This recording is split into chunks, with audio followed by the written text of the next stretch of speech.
I'm going to get this game started in 3, 2, 1, go. Alright, so welcome to Game 1 of the second match that we have going on here, Day 2 of the Gigabyte Stars War Tournament number 6. So here in the bottom left morphing in, we have TSL.Fruitdealer as our red Zerg.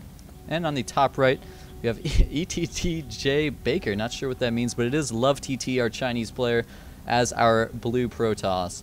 So yet again, we are going to see this PvZ on Xel'Naga Caverns. But as we know, this map is just so it's so open, and it allows for so many strategies that I really doubt we'll see just a copy of what we saw the last time we saw the PvZ on this map. Yeah, and already we can see a deviation out of the Protoss player from the first game, as the pylon's going to be going down on the high ground rather than out in the natural expansion to try to go for a Nexus first build like we saw out at Genius. So it does look like we're going to see a bit more of a standard opening out of LoveTT, and nothing out of the ordinary from our Zerg player Fruitdealer quite yet either. Fruitdealer, generally known for his really just creative play, how good his timings are, how crisp his timings are, and is a pretty strong macro player overall as well. So definitely looking forward to seeing what he has in store for us. And LoveTT, not somebody I can say I'm personally too familiar with, as the Chinese scene has been kept a little bit in the dark now, with the Chinese server just going up recently rather than along with the launch of StarCraft 2 back in July 2010. So definitely liking the fact that the Chinese scene is getting some attention here, as I'm really curious to see some of the really big names coming up from the Chinese scene and making a huge splash in the StarCraft 2 world. Yeah, I mean, we do see LoveTT did have a tiny little mess up there. He did mess up his Nexus rally, had some probes going out towards his gateway.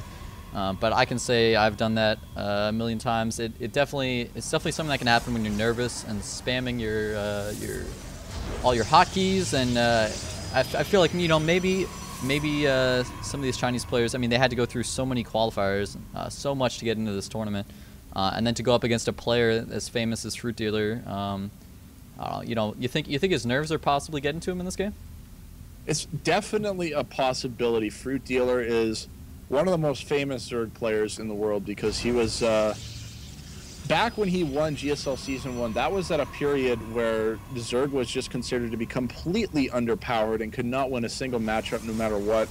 And then he shows up, smashes everybody, and it's like, no, you guys are all wrong. You have no idea how to play this game.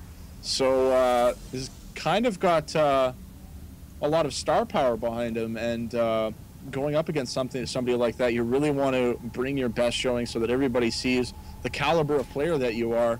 And when you put that much pressure on yourself, it's definitely not out of the question to think that you might be making a few mistakes. Like we just saw there, that probe had right-clicked into the base rather than right-clicking on a mineral patch.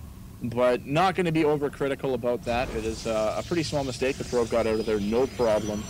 But again, just some of the nerves might really start to come into play in the later stages of this game. Yeah, you know, at first I thought we might be seeing a 4-gate this game, because he saved up about 80 energy on his Nexus, and as soon as that Cyber Core finished, he started chrono boosting, and chrono boosted it either 2 or 3 times. There's the 3rd or 4th time there.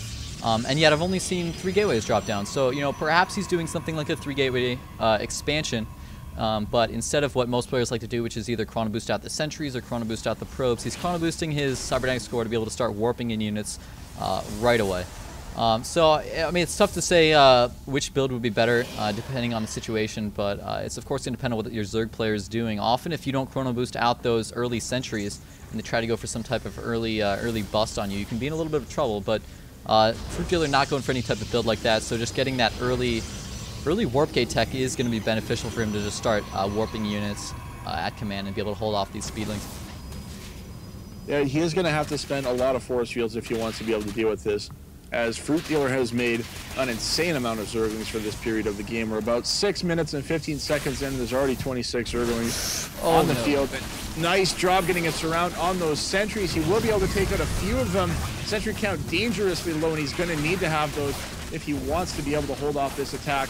The Zergling count is now pretty low as well. One of the Zerglings managed to sneak into the main base, but he will just use that to scout.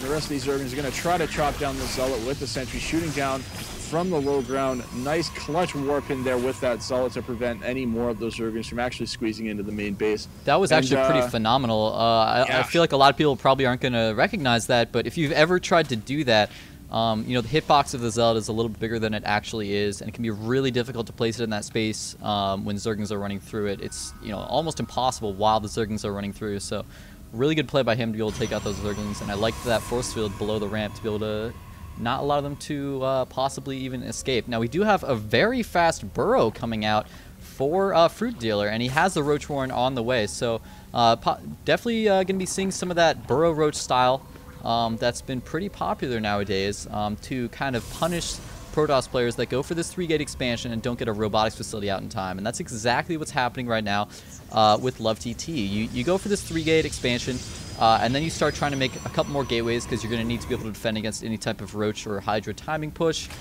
And you want to be able to be aggressive as well yourself, but you don't end up getting a robotics facility at this point, and then you have no detection. So these burrow roaches might be able to do some damage in themselves, but more importantly, they're going to prevent LoveTT from ever being able to move out until he has that detection. If he tries to move out against burrow roaches, it'll be extremely ineffective, and Fruit Dealer can pretty easily use that as an advantage to be able to get himself a third base. Yeah, so still no photon cannons coming out right now. One of the things that has been gaining popularity in this matchup from Zerg players is to actually get a really quick tunneling clause. It's something that we've seen Idra do a few times and a few other players as well, just to try and exploit some of the timings that you were just talking about. But instead, we're seeing Fruit Dealer right now getting Galil Reconstitution instead, which is the speed upgrade, if you're not familiar with the really funny sounding name. And it is definitely a good read at this point, considering that we are seeing LoveTT throwing down that photon cannon because he does want to set up a strong defensive position, and is just going to use that burrow to regen these roaches when he can, and is going to start that tunneling clause upgrade a little bit later, but it does not look like he's trying to commit too much to a huge timing attack to knock this over or just run right past all of these defenses, because with that photon cannon there, it will be a little bit harder for him to do. Meanwhile, looking at LoveTT's tech right now, is getting hallucination and blink, and it's continuing to warp in a ton of stalkers. It's going to be very good considering he's going to be going up against a Roach heavy army. Oh, he's getting caught off guard a little bit. Gets one sentry targeted down. Some not optimal force fields allow all but one Roach to escape. Taking out one sentry definitely better than taking out one Roach, as that energy buildup throughout the course of the game is extremely important coming into the mid game as Protoss. But I mean, as I said earlier, Fruit Dealer's just using this to take a third. He took a third base right as he started to move out, and there's even with this, even with Hallucinate, even with Blink, I feel like as long as he abuses the burrow, yeah, there's nothing that LoveTT is gonna be able to do about it. He may not have the Tunnel Claws yet; it's almost done, but there's still nothing LoveTT can do about this, and we still do not see any type of robotics facility on the way. Although +1 did just finish for LoveTT, so. Fruit Dealer's got to be really careful he doesn't overextend and, you know, lose a bunch of these roaches. As the Tunneling Claws upgrade is now finished, and he's just going to be using this to apply a lot of pressure to LoveTT's base and just keep him back while he secures his own third expansion. There's a hallucinated Phoenix out on the field right now for LoveTT, getting an idea of where Fruit Dealer is at as far as economy and tech is concerned. And has he actually spotted the Hydralisk den? Take a quick look here. No, it does not look like he has, as he didn't send that Phoenix into the main base, let alone the natural expansion. So still is pretty much in the dark as far as what he should be going for in terms of unit counters and unit composition here. And he's just going to rely on this blink instead. I really, really love this play by Fruit Dealer, because what he's doing is he just made some roaches, got the Tunneling Claws, completely stopped roach production. You notice he didn't ever make another roach this game after that first bunch that he made with those Tunneling Claws, despite spending all that money on those upgrades, because what that did was that forced an absolutely ridiculous number of Stalkers, if you look at all these Stalkers. And yes, they have Blink, but Hydralisks are the counter to Stalkers, plain and simple. They just out-damage them so well. Even with Blink, generally Hydralisks are going to be able to beat Stalkers, except in mobility if they just blink around the map, since Hydralisks are pretty slow. But as long as he gets enough Hydralisks, he should be able to defend against this push. But he is out of position now. It's moving forward. He might just target fire this hatchery. He is going to be forced to fall back. There was a Zerg force is coming in here. Nope. Force field's going down, blocking off a lot of these units. Hydralisk still attacking, though, but he just does not have a big enough army. Fruit Dealer has a bunch of Zerglings on the way, 26 in fact, but he's just really taken out of position right now, and he does look like he might lose his third. No, wow, LoveTT actually falling back versus these Hydralisks. At least until he gets some reinforcements. Yeah. Another round of units shows up just barely in time. 32 Zerglings on the way right now, and about 20 of them have Hatcher making their way over to this expansion right now. Not the best concave for LoveTT at this point, but he does blink forward, and that will mean that the Zerglings have a little bit harder of a time getting a really strong surround. But it does look like another round of reinforcements are going to show up. Just right-click the hatchery. No. He will instead continue trying to engage his forces, morphing in more Stalkers, and it's just Hydras and Zerglings coming out of our Zerg player Fruitdealer right now, and those are going to be very good against dealing with Stalkers right now. But he is going to start blinking these back, and in this choke position, he'll be able to have a little bit more of an advantage here as he does finally take out the remainder of this army out of Fruitdealer. He's now going to burn down that hatchery and make his way into the natural expansion. Some roaches are going to come out as Fruitdealer realizes that he is going to need a little bit more health in his army composition if he wants to beat this army. Yeah, I don't know if I agree with that decision, though. What's really important to note here is that LoveTT doesn't have any sentries, and he hasn't had any sentries for at least a minute right now. So just going absolutely pure Hydra speeding, just in continuing to do that, seems like it would have been the wiser choice, but it looks like he just got caught off guard here by this timing. I mean, wow, calling out the GG. I feel like, you know, LoveTT's Hallucinated Phoenix is what completely changed the course of this game. It scouted that third base. He knew exactly what was going on. And if he hadn't known that was happening, if he hadn't known exactly the timing on that third base, he wouldn't have known what timing he could attack with. And I feel like if he had waited even 15 seconds with this attack, Fruitdealer would have been completely prepared to deal with it without a problem. And there were only like 2-3 sentries with the first attack, and they got taken out pretty easily. So once they don't have any sentries and all they have is Blink Stalkers, just massive amounts of Speedlings on creep with Hydra support is usually able to take them out pretty easily.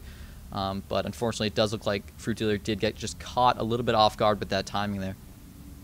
Yeah, and all around, really strong play coming out of LoveTT. We can see that he has level 2 weapons at the end of that game.